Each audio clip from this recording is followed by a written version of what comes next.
История, о которой пойдет речь ниже, наше агентство уже освещало. В доме номер 17 на маяке в Сухуме живет семья Кудуховых. Землю, а именно 2 с небольшим сотых земли, они получили к своему маломерному участку в 2011 году распоряжением администрации столицы. Были пройдены все этапы от написания заявления на выделение участка до решения земельной комиссии. Уточняю данную подробность не просто так. В процессе судебного разбирательства документы из столичной мэрии пропали. Правда, ненадолго, аккуратно время проведения судебных слушаний. Так вот, жила себе семья не тужила. Еще в 2000 году очистила участок, разбила там сад, в котором игрались появившиеся в семье малыши. Гром грянул в 2017-м. Расположенный через стенку от участка Сухумский пивоваренный завод вдруг решил вернуть себе так удачно расположенный кусочек земли. Почему вернуть? И мы задались этим вопросом и выяснили, что, подавая иск в арбитражный суд Абхазии, пивоваренный завод Сухумский ссылался на советский документ, в котором эта земля ему принадлежала. Вот только непонятно, каким образом нынешний пивзавод стал правопреемником того советского. И хотя на официальном сайте предприятия указано, что завод открылся в 1953 году, многие помнят, как и когда появилось новое предприятие. Изначально это было абхазо-адыгейское предприятие ООО «Пивоваренный завод Сухумский», которому, согласно государственному акту, было выделено 1,39 гектаров земли, того самого советского пивзавода. Но в описи и реестре оспариваемый участок в 2 с небольшим сотых не значится. Сегодняшний пивзавод – акционерное общество, которое купило территорию 1,39 га вместе со всеми складскими помещениями. Там же был склад, значит, он где-то должен был фиксироваться. Здесь у них стоит 2 склада, вот они. Они находятся на территории пивзавода. За пивзаводом ничего не значится у них. Ни в 2000 году, ни в 96 году. Я понимаю так, они купили стол, а хотят еще прихватить стулья. Еще она говорит в суде, что мы этот кусок не включили, потому что налог надо было платить. Пивзаводу налог за 2 сотки, если прячут, значит, они якобы спрятали этот кусок земли, не указали в госакте, надо было за него платить. Это такую чушь несли. Это вообще... Однако ихняя чушь прошла как узаконенная. На публично высказанное сомнение в законности требований пивзавода последовала весьма странная реакция. После череды гневных криков и воззваний предложение агентства Аяшера высказаться так же публично, как это сделали до этого оппоненты, было воспринято как оскорбление. Отказались, объяснив, не тот уровень. Мы не спорили. Вроде бы история закончилась, владельцы земли больше ими не являлись. Но не тут-то было. Последовавшее спустя несколько месяцев судебное разбирательство еще больше запутало, и не только нас. Первое решение кассационной коллегии, которое отобрало у семьи Кудуховых землю, ссылалось на приобщенную к материалам дела справку с Управления госимуществом и приватизации и администрации Сухума, в которой утверждается, что оспариваемые 2 сотые земли принадлежат пивзаводу. За 25 прошедших лет этот кусок земли не был указан ни в одном из существующих документов, лишь из-за некой технической ошибки. Сами справки в суд представила адвокат пивзавода. Получается, что, обнаружив такую ошибку, первым делом предприятие обязано было обратиться в суд с требованием ее исправить. На это закон дает 2 месяца. Все попытки Кудуховых узнать, кем и когда была допущена столь важная ошибка, ответа нет до сих пор. А столичная администрация не только подтверждает наличие ошибки, но и идет дальше. В план-схему 1996 года сотрудница управления по градостроительству Светлана Шаменкова самовольно вносит исправление на участок, который ранее не принадлежал пивзаводу, теперь его собственность. Шариковая ручка, немного смекалки, и ответ готов. Тот-то не был осведомлен, этот забыл, а третий безо всякого распоряжения главы администрации исправил. Распоряжения, датированного 1996 годом, у них нет. И на свет появилась совершенно новая план-схема, рассказывает Эмма Кудухова. Хотелось бы вам обозреть еще один момент, где в справке Валерия Николаевича, что он взят на 56 году на учет. У меня есть план с собой, находится книга, где есть план земельного участка 56 года. И там же, вот он находится, есть этот аппендицит с указанием литера Х. В дальнейшем, вслед за ним, от того же года, 56-го, 17 ноября, идет вычисление площадей и объемов всех видов строений, находящихся на этой территории. Куда данный... Какой год что имеется? 56-й. Перечисление? Да, вот оно все здесь, литеров. Куда так называемый склад якобы был, который был расположен на данном земельном участке, построенный в 1944 году, в 1956 году не входит в этот отрезок по перечислению. Вот, можно обозрею вам?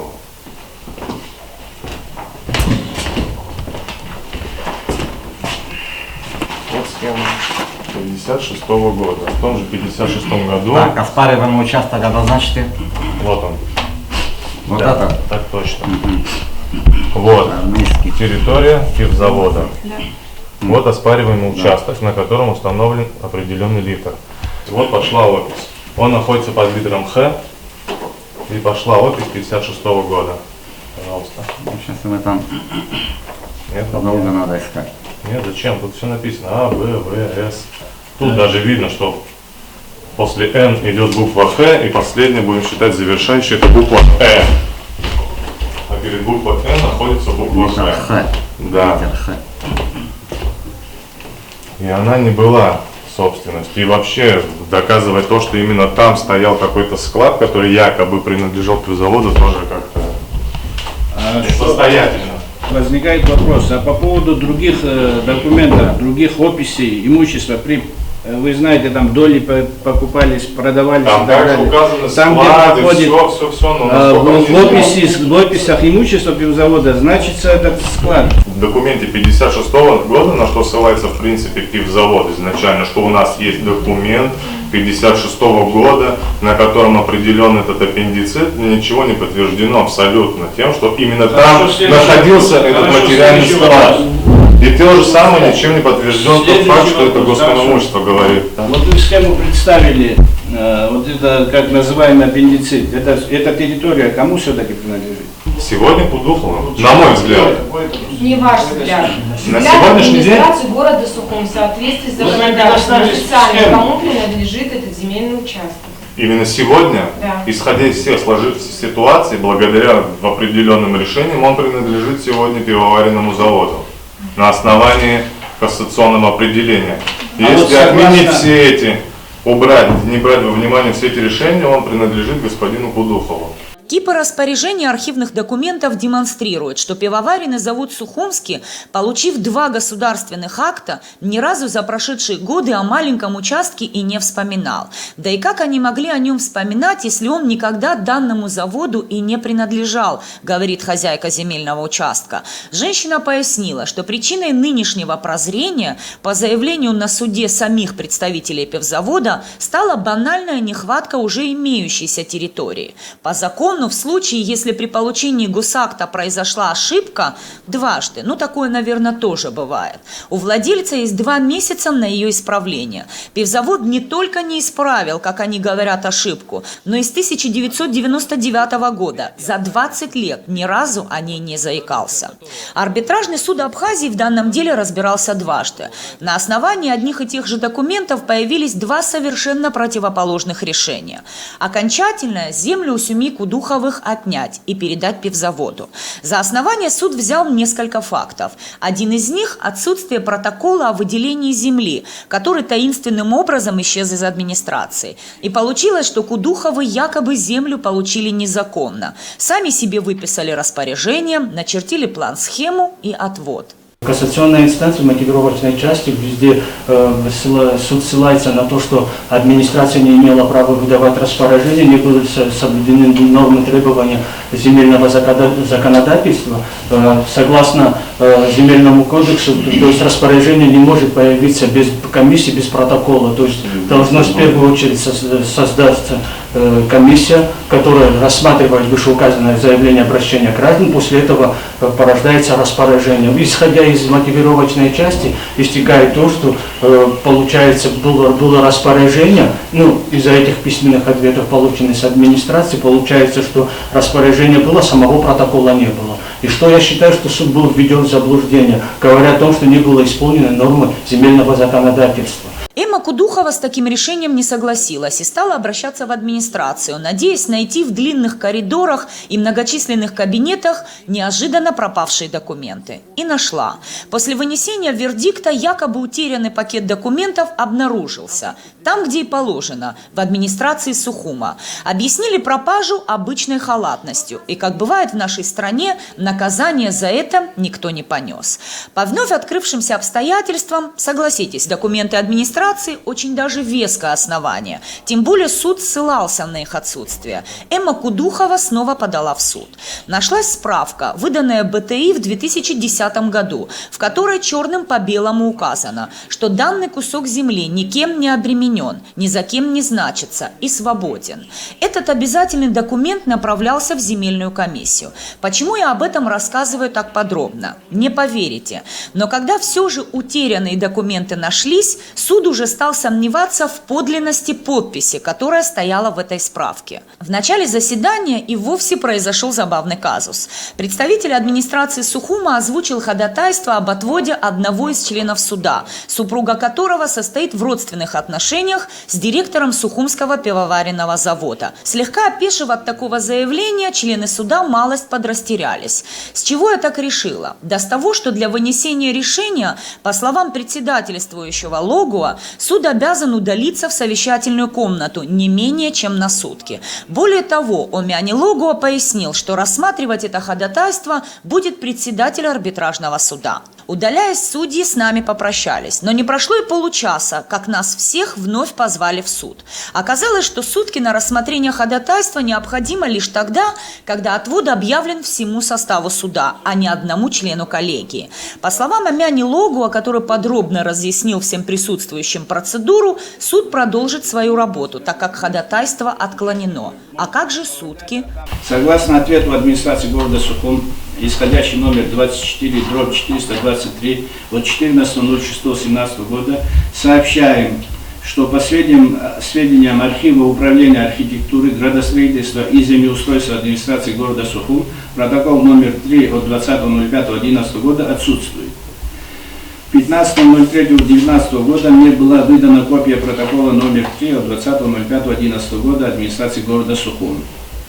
Как выяснилось, протокол номер 3 от 20.05.11 года администрации города Сухум был в архиве Управления архитектуры, градостроительства и землеустройства администрации города Сухум.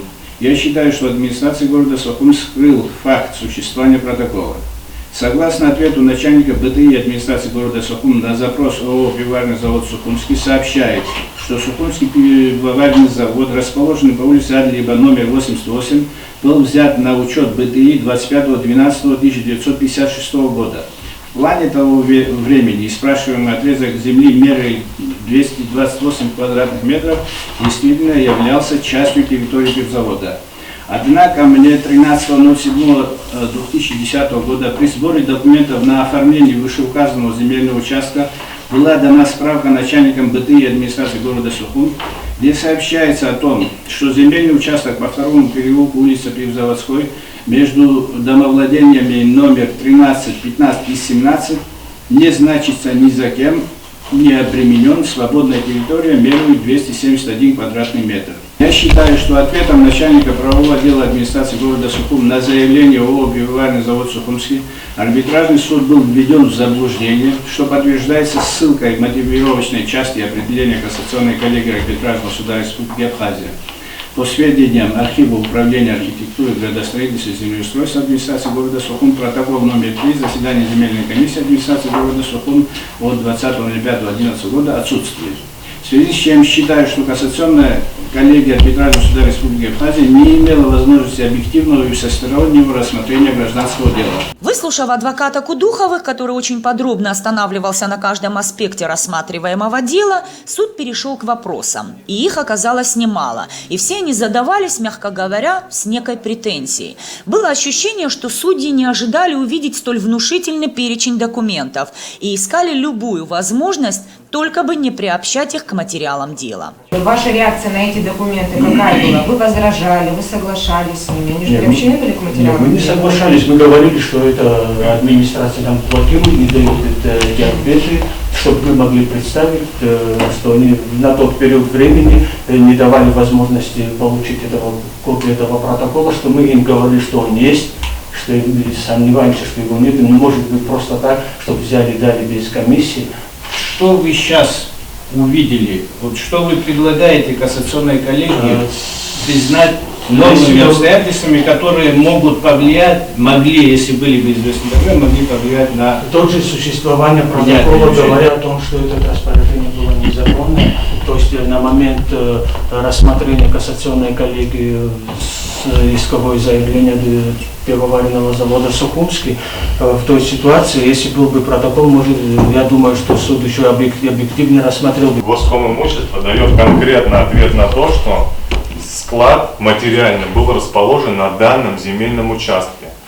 Представитель БТИ, точнее начальник БТИ Кварчи Валерий Николаевич пишет о том, что пивоваренный завод Сухумский был взят на учет, скажем, в 1956 году. Однако в 1956 году из материалов, опять же, вот они дело, есть этот аппендицит, и он не взят на баланс, где был бы указан склад материальный. Как тогда, на каком основании, не понимаю, просто из чего они исходили, Госкомимущество, говоря о том, что на этом именно аппендиците стоял материальный склад. Вы читали наше кассационное определение, там сказано, что не было вот эти процедуры проведены и так далее, и администрация не имела права распределять участок, не принадлежащий ей, грубо говоря. Что вы по этому поводу скажете?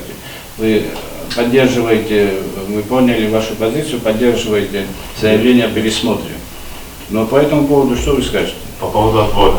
Да. Зачем делать перевод? Это то, что было промышленной якобы территорией, и отдать ее, перевести в иную зону для дальнейшего предоставления им как физическому лицу для проживания, вы об этом говорите? Да. Зачем это делать, если по справке БТИ вытекает то, что этот земельный участок по справке 2010 года, который был предоставлен на земельную комиссию, что он не обременен правами третьих лиц, то есть никем, ни пивзаводом, ни Джинджоли Асланом, ни Габелем, ни никем. Зачем делать перевод, то есть придумать велосипед, когда он уже придуман?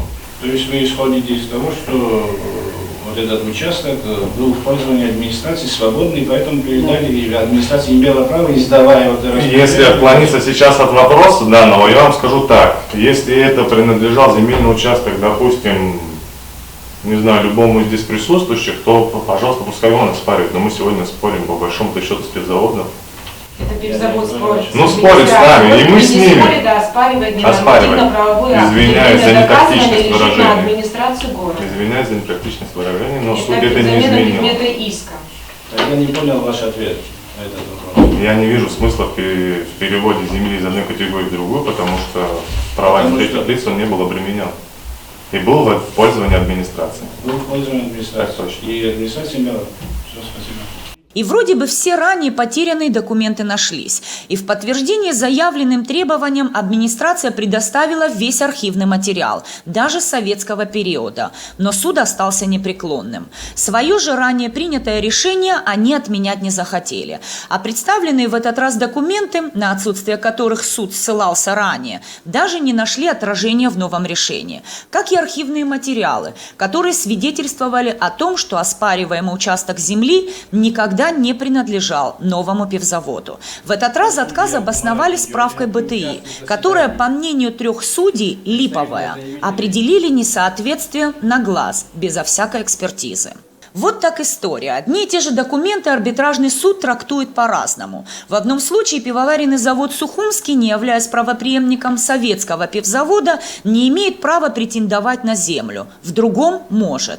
И несмотря на то, что в деле еще не поставлена окончательная точка, участок уже переоформлен на Сухумский пивзавод.